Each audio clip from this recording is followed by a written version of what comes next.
Telefondan bitse ekran, ömür ötüp barады, baykamay kalgan. TikTok'ta minut, Insta'da saat, janыңda oturgan жан саған бөтен сияқты. Лайк қылып жүріп өмірді жоғалтып, көзбе-көз сөз емес смайликке алдандық.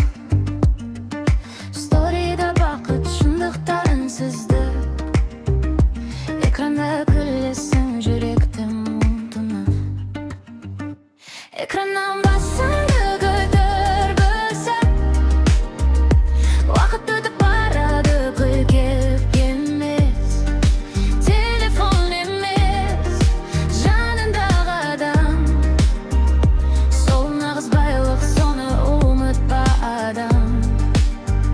Экраннан басыңды көтер білсем, TikTok емес өмір лайф, түсіне кел. Бір-біріңе көңіл бөл, уақыт тұрмайды. Өшір телефонды, бақыт басталады.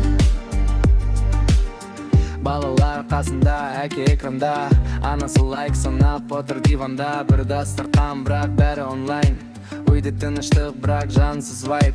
Саусақ шаршай, жан шыршайды, тым жүрекке хабар жоқ. Wi-Fi бар бүгін, естелік болмай скриншоттан. Шын сәттер туады тек көз қарастан. Экраннан басыңды көтер білсем, уақыт өтіп барады, қайтып келмес. Телефон емес, жанындағы адам, сол нағыз байлық, соны ұмытпа адам. Экраннан басыңды көтер білсем, TikTok емес өмір лайф, түсіне кел. Бір-біріңе көңіл бөл, уақыт тұрмайды. Өшір телефонды, бақыт басталады. Ертең кеш болады, бүгін барда сөйлес, күл құшақты, жанында барды.